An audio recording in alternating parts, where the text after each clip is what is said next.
Hi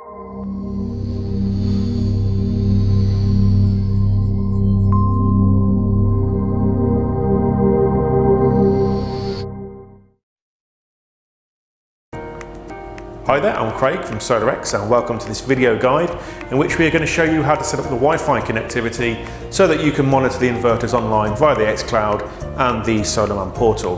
This guide does apply to all the inverters in the range which all have Wi-Fi as standard, so that includes the X1 single phase, the X3 3-phase inverters and also the Hybrid X battery storage inverters.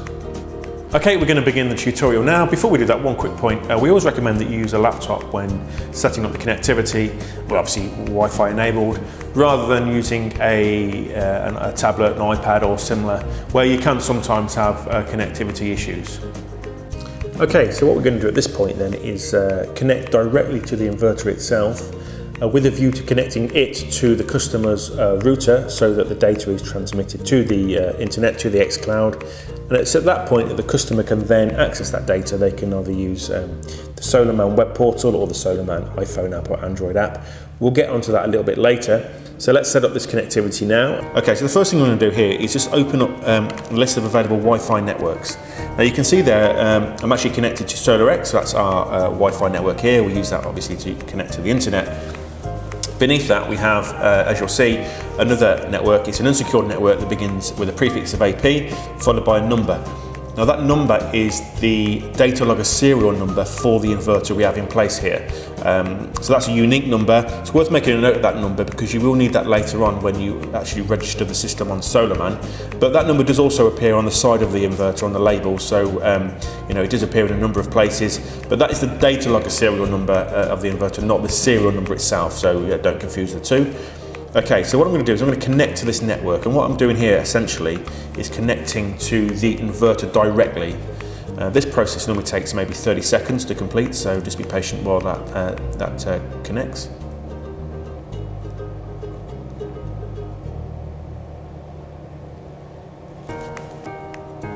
Okay, so that connection is now complete. You'll see there it says that the connection is limited. That essentially means that we don't have internet access because of course we are now connected directly to the inverter and not to the internet via our own router. So that's fine. So what we're going to do now is we're going to open up a web browser. Okay, so we're in Google Chrome here, and what I'm going to do is put in the IP address of the inverter. This IP address is always the same, it never changes. So it's 10.10.100.254. Okay, the username is admin, and the password, these are the defaults obviously, is also admin. Once you enter those details, you're then taken to this screen. This is like the landing page for the inverter, if you like. So what we're going to do now is connect the inverter. We're connected to the inverter at the moment on my laptop to the router we have here so that it transmits the data over the internet. And we're simply going to follow this wizard here. Okay, it's a 6-step guide. It's very straightforward. So we're going to start that process now. So what it's going to do is it's going to look for local Wi-Fi networks. It's found two there. We're going to connect to the main SolaX one, and you'll see down here that the security credentials they're detected by automatically, so you don't need to change anything there. You simply go to the next screen, and here we are going to enter the password, our local Wi-Fi password here. So obviously, you know, that's something that the customer will know, or if they don't, then it will be on the back or the underside of their router, and you can just enter that. And this again will take maybe 30 seconds to a minute to establish a connection.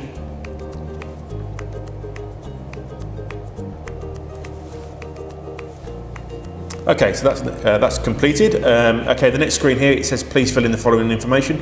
You don't need to do anything here. You just leave the obtain an IP address automatically, leave that as enabled, so you don't need to enter any of these details here. You simply go next.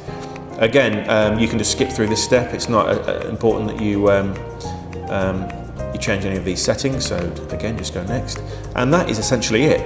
You are now the connection rather between the inverter and the customer's router is complete, so the data will be being transmitted to the xCloud and to the internet, and now it's simply a case of trying to access that data, and that's a step that we're going to show you next.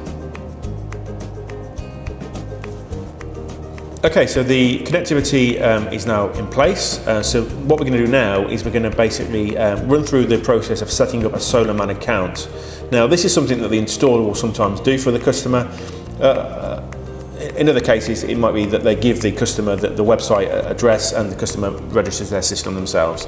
Either way, it's a fairly straightforward process, so we're going to run through it now. So at the moment, I'm still connected to the inverter itself. You'll see I'm still connected to the Wi-Fi network there. So we're going to disconnect from there and reconnect back onto our local Wi-Fi network here. And we are connected. So now we're back online, and I'm going to go to the website to register this system, which is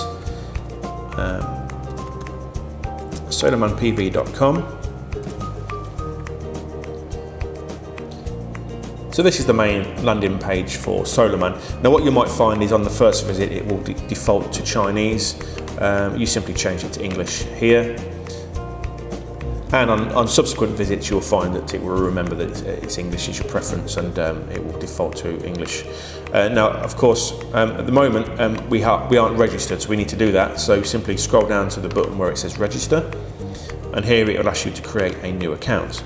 What I'm going to do here is I'm going to enter my email address here at SolaX.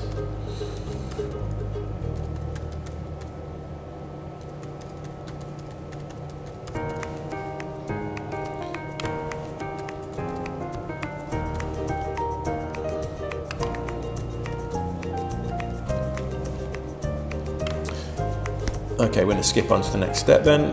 Once it's just done that, it will go to this screen, and this is your this is where you enter the details of your system. Okay, so some of these fields are compulsory. You'll see with the red asterisk. Others are not. You can skip, but obviously the most important thing is to give your system a name. Now you can call it whatever you want. We recommend that the standard here will be to put the surname of the customer followed by their location. So in my case, I would put my surname and then also my location. And by doing that, it makes it easy to identify systems, especially if you're an installer and you have an admin account for SolaMan and you have lots of installs on there. It makes it easy to identify them very quickly. Okay, you can change the image here. The default is just this image of some PV modules, but you can actually put a photograph of the property, or if you're a company, an installation company, you can maybe put your logo there. Okay, so these ones are all now pretty self-explanatory, so we'll just change the country to the UK. Okay, so our system here is installed in Nuneaton in Warwickshire. Okay, we're not going to put the street name in because we'll just put the postcode in. Always best to put a space here; it doesn't recognise it if you take the space out. Time zone, we're basically going to select GMT with daylight saving enabled. Number format you can leave as it is. Temperature unit is down to yourself. You can either have Celsius or Fahrenheit, so let's just change that to Celsius.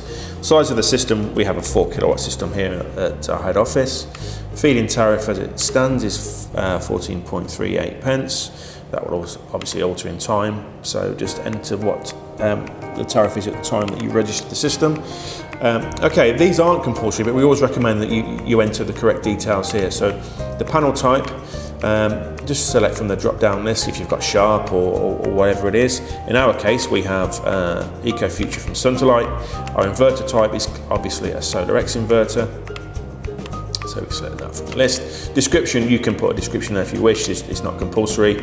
And you'll see further down here there are some other fields that are not required: installer, name and phone. You don't need to leave any details here, and I recommend you probably don't. Installer, you can put the name of the installation company. That's it's always good to know. This is the most important field of all. This is where you enter the data logger serial number, and if you remember that serial number, you can view here. Now when you enter it here, it's very important you don't put the AP prefix before it. You just literally put the number. So in this case, I would put the 6077284464 in this field here. Once I've done that, I would go to complete. Now I'm not going to do it here because this our system here is already registered on SolaMan, but essentially all I would do at this point is enter the data log serial number, hit complete, and that would be it. I would then be able to log in and access the data from the inverter. So what I'm going to do now is we'll assume that that's gone through okay. I'm going to go back to the main home page. Okay, and here this time we're going to log in. So this is the login screen. Now what you might want to do is enter this page, the login page, as a bookmark in your browser, so you can access it easily. So here we're going to enter the email address we registered for our system here. So I'll log in and show you it in action.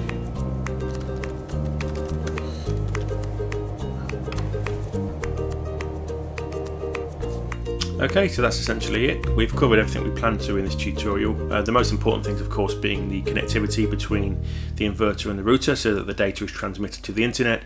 And then, of course, we've shown you how to access that data by registering for SolaMan and then logging into the portal to view the data streams.